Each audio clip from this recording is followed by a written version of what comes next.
I know that people are frustrated by the state of Britain, frustrated by politics, and some people frustrated with me. I know I have my doubters, and I know I need to prove them wrong, and I will. The election results last week were tough, very tough. We lost some brilliant Labour representatives. That hurts, and it should hurt. I get it, I feel it, and I take responsibility. But it's not just about taking responsibility for the results.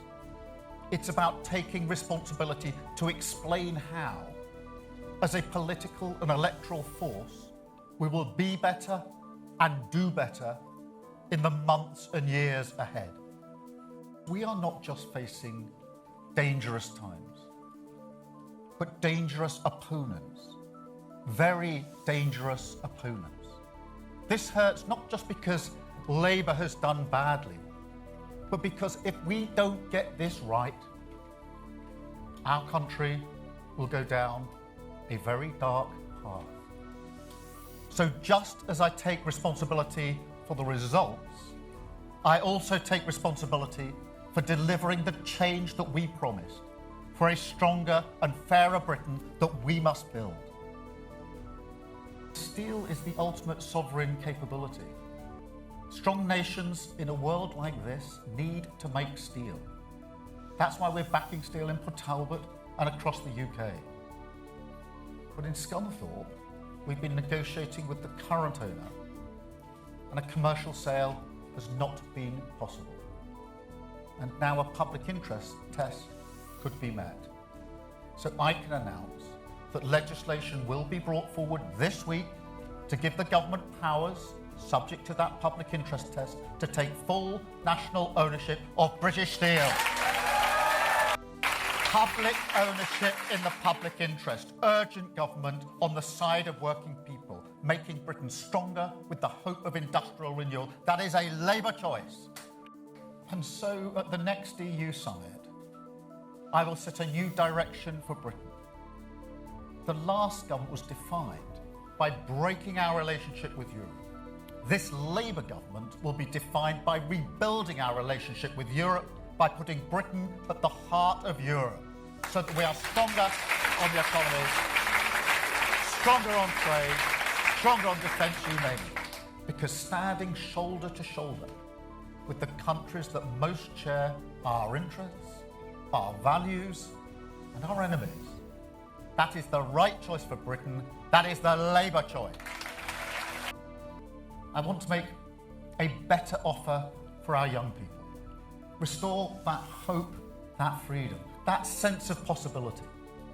And so I want an ambitious youth experience scheme to be at the heart of our new arrangement with the EU, so that our young people can work and study and live in Europe, a symbol of a stronger relationship and a fairer future with our closest allies. That is the Labour choice.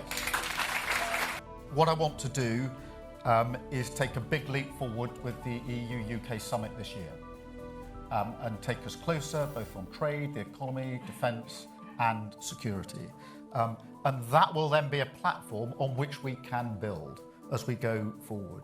And as we do that, I strongly believe we've got to turn our back on the arguments of the past, not open old grievances, but look forward together to how we make this country stronger, how we make this country fairer. And so that's the approach that I will take.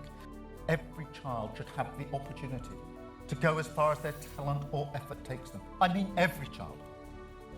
I mean the kids who are growing up in poverty, the kids who have special educational needs, the kids who can't get a job, and the kids who are ignored, frankly, because society often only puts those who go to university on a pedestal. We don't really see anything else as success. And that is wrong, deeply wrong.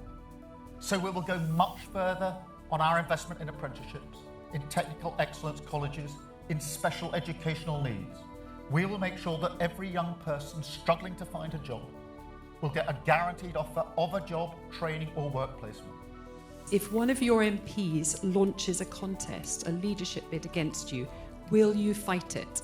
And the wider one is, do you think that Britain is ungovernable? And if so, why? And who's to blame? The media, your MPs, the government, you? Thank you. Yes and no. No, I'm not going to walk away in relation to the first part of your question for the reasons I've set out. And no, I don't think Britain is ungovernable. In relation to Andy Burnham, obviously any future decision is for the NEC. Andy's doing a great job as Mayor in Manchester. And I actually work really well with Andy, and I'll give you two examples. On Northern Powerhouse Rail, which is really important for the North West. We are working together on that project. But equally, we've stood together to support Manchester, the community, when we had the terrible attack on a synagogue last year. Andy was the first person I phoned, and I went straight to Manchester to work with him on our response. So we work very well together, but the actual decision will be one for the NEC.